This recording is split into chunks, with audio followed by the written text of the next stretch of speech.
अब हम जंप कर चुके हैं इन्फिनाइट फ्रंटियर इवेंट के बीच सुसाइड स्क्वाड के इशू नंबर 4 पर। जहाँ तक हमने देख लिया था कि वॉलर ने रिक फ्लैग की हालत बहुत ज़्यादा ख़राब कर दी थी और पीस मेकर को उसकी लाइफ का पहला पहला मिशन मिलता है, जिसमें उसको मिशन मिलता है टैलन को छुड़ाने का। और किसी तरह जब वो टैलन को छुड़ाते हैं तो उनको दूसरा मिशन मिलता है एक टीन टाइटन की स्पीडस्टर को पकड़ने का, जिसका नाम होता है वॉल्ट। इसी बीच में लास्ट में उनको एक बंदा मिलता है जिसका नाम होता है रैड एक्स। अब पीस मेकर रैड एक्स को लेकर ऑफिस में आ जाता है, जहाँ पर इसकी वॉलर से बहस हो जाती है, क्योंकि वॉलर चाहती है कि रैड एक्स, जिसकी ओरिजिन अननोन है, हिस्ट्री अननोन है, एज अननोन है, मतलब सब चीज़ें अननोन हैं, जो कि पहले टीन टाइटन्स के साथ था, वो उसको ये किसी तरह अपने कब्जे में लेना चाहती है। बट वो इस बात पे अग्री नहीं होता, पीस मेकर इस बात पे अग्री नहीं होता, क्योंकि पीस मेकर जो जानता है कि ये बंदा इस यहाँ से बिलोंग ही नहीं करता है। और इनका मिशन था बोल्ट को पकड़ना, कभी इसको पकड़ना था ही नहीं, इसको यहाँ पे लाना हमेशा से एक गलती थी।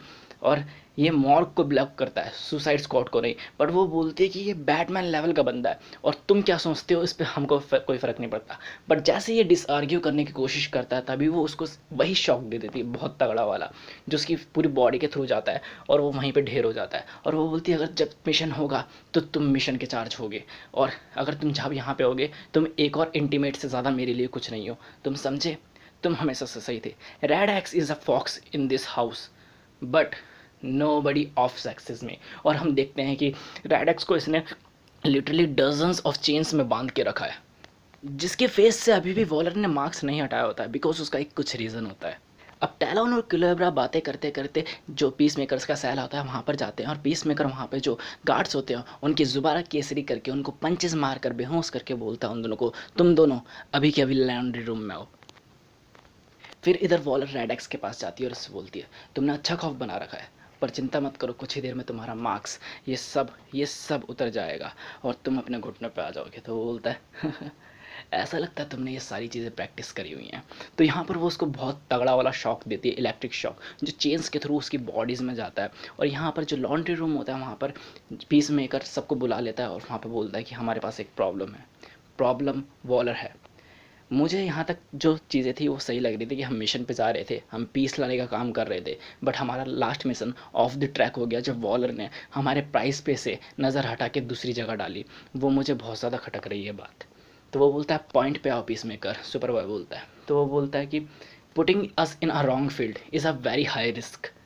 तो थैंक्स टू नॉक्ट्रोना कि उसने हमें बताया कि जो इंटेलिजेंस है उसका सबसे बेस्ट एग्जाम्पल है सुपर बॉय। वॉलर की इंटेलिजेंस का सबसे बेस्ट एग्जांपल है सुपर बॉय की विद इन होल्डिंग। तो वो सुपर बॉय को समझ नहीं आता व्हाट। तो वो बोलता है कि अमांडा को या तो हमें झुकाना पड़ेगा या फिर उसको तोड़ना पड़ेगा। यहाँ पे अभी भी वो रेडेक्स को शॉक दे रही होती है। रेडेक्स बोलता है तुम सुन सकती हो वॉलर इसे, वो म्यूज़िक जो मेरे कान में, ओह वेट, तुम तो सुन ही नहीं सकती इसको। फिर से वो बहुत वही जेन्युइन वाला इलेक्ट्रिक शॉक देती है जो चेन्स के थ्रू उसकी बॉडीज़ में जाता है। और वो बोलता है मैटर क्या है वॉलर। फिर से एक शॉक देती है बहुत तगड़ा वाला। और फिर वो बोलता है कि अच्छा तुम चाहती हो कि मैं तुम्हें यह सब बताऊं कि मैंने तुम्हें अपने आप को क्यों पकड़ने दिया। फिर एक और शॉक देती है, बट इस बार जितनी भी चेन्स होती हैं वो और जो भी इलेक्ट्रिक शॉक उसके अंदर से जा रहा होता है उसके थ्रू पास हो होता है, सब रैड हो जाता है। और वो बोलता है कि मैं तुम्हें मैसेज देना चाहता हूँ, और वो मैसेज ये है कि अब तुम चार्ज में नहीं हो। और इसी इलेक्ट्रिक शॉक की वजह से ये जो पूरा का पूरा प्रिजन होता है जिसने सुपर विलन्स को घेर के रखा होता है, पूरा का पूरा प्रिजन ब्रेक हो जाता है और जितने भी सुपर विलन्स होते हैं वो सब बाहर निकलते हैं। तो जैसे ही कांड होता है वैसे सिक्योरिटी अलार्म बज जाता है। तो पीस मेकर उस बॉय स्काउट को बोलता है, मतलब सुपर बॉय और नेक्ट्रोना को बोलता है कि जाओ ब्लॉक एच में जाओ और वहाँ पे जाके चीज़ें संभालो, हमें इस मौके की बहुत ज़्यादा ज़रूरत है। और क्लेबरा और टैलन को बोलता है कि जाओ अभी तुम इस यहीं जगह पर रहना, इस जगह को सेव करना। तो क्लेबरा बोलती है कि तुम कहाँ जा रहे हो। तो वो बोलता है कि मैं सिक्योर करने जा रहा हूँ अमांडा वॉलर को। तो वो बोलते हैं वेट अ मिनट, वो तो रेडेक्स के साथ ब्लॉक एच में है ना। तो वो बोलता नहीं, वो वहाँ नहीं है। और वहाँ पे हम देखते हैं कि जैसे रेडेक्स अपनी जो चेन्स होती हैं उनको तोड़कर उसको पंच मारता, तो यहाँ पे पता चलता है कि वो एक हॉलोग्राम है, वॉलर नहीं है। और यहाँ पर जो कांड हो रहा था वो सब हो चुका होता है। तो यहाँ पे वॉलर बोलती है कि बैकअप बस 1 मिनट में आ जाएगा, तुम में से कोई भी यहाँ से नहीं भाग पाएगा।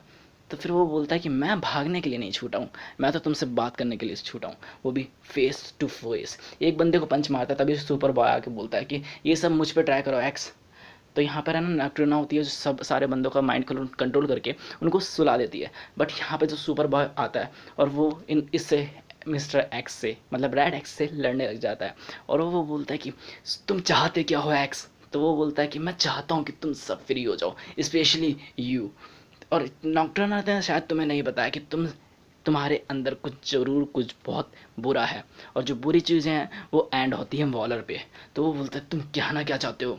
तो वो बोलता है कि तुम्हारे ये तो तुम्हारी जर्नी है सॉफ्स, अब ये डांस ओवर होता है, अब तुम्हें बहुत सारी चीज़ सीखने की भी ज़रूरत है। तो वो उसको एक बहुत तगड़ा वाला शॉक देता है क्रिप्टोनाइट से भरा हुआ, और सीधा एक एसी के जो एग्जिट होती है वहाँ से जाता है वॉलर से मिलने के लिए। अब यहाँ पे नेक्ट्रोना क्यूलेब्रा को बोलती है कि सुपर बॉय को उसके शॉट्स की ज़रूरत है, वो डाउन हो चुका है पूरी तरह, उसको उसके इंजेक्शन शॉट्स की ज़रूरत है।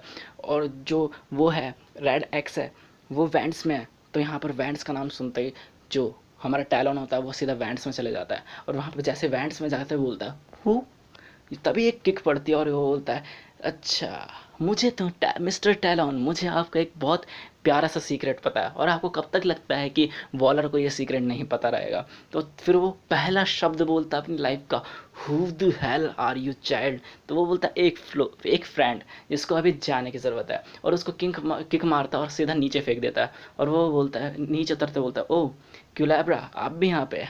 एक आपको क्या लगता है कि आप अच्छे से बात करेंगी उससे तो ये सारा चीज़ें अच्छे से चलेंगी? तो ये बात सुन के उसको बहुत ज़्यादा गुस्सा आ जाता है, वो मारने के लिए सीधा बढ़ती है, और वो बोलता है कि अभी आपकी भी बारी आनी है। और तभी बहुत तगड़ा उसको शौक लगता है, और वो वहीं पे रुक जाती है। और वो बोलता है कि ये जो भी उसने आपसे बात कही थी कि आपकी फैमिली की प्रोटेक्शन करने की, या फिर आपकी मदर की प्रोटेक्शन करने की, एक और झूठ। और उसको छोड़कर वहाँ पे जैसे ही ग्लैब्रा के उसके मतलब वॉलर के ऑफिस के पास जाता है, तभी वहाँ पे खड़ा होता है पीस मेकर। अब इन दोनों के बीच में एक फाइटिंग सीक्वेंस अच्छे से स्टार्ट होना शुरू हो जाता है, पंचेस का, किक्स का, एंड लिटरली मैनी मोर। अब रेड एक्स और पीस मेकर फाइट करते हुए रेड एक्स बोलता है पीस मेकर से, पीस मेकर तुम हमेशा मेरे प्रॉब्लमेटिक फाइट पता क्यों रही हो? क्योंकि हम दोनों में एक चीज़ बहुत सिमिलर है, हम किसी के लिए काम नहीं करना चाहते, बट एक डिसअग्री चीज़ है हमारे से ऊपर कि तुम ऑर्डर को ही हमेशा अपनी फ्रीडम मानते हो, बट मैं हमेशा ट्रू फ्रीडम चूज़ करता हूँ। मैं सारी कठपुतलियों को यहाँ से आज़ाद करना चाहता हूँ, बट जितनी भी लिमिटेशंस हैं तुम उनसे कभी फ्री नहीं होना चाहते। ओह, लगता है मुझे तो बस एक राइट पोजीशन चाहिए थी तुम्हें मारने की। और वो किक मारता है, और जो गेट होता है वॉलर के ऑफिस का वो टूट जाता है, पीस में का ढेर, और सीधा ये वॉलर के ऑफिस में टड़ा।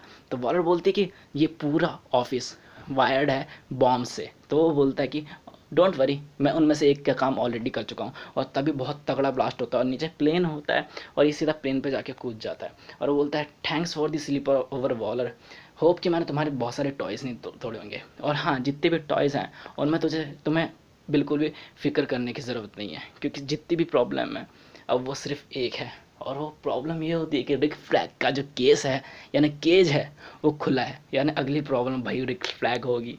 To be continued. And next is blood spot. तो इसी के साथ ख़त्म होता है सुसाइड स्क्वाड का चैप्टर 4। तो आपको कैसा लगा?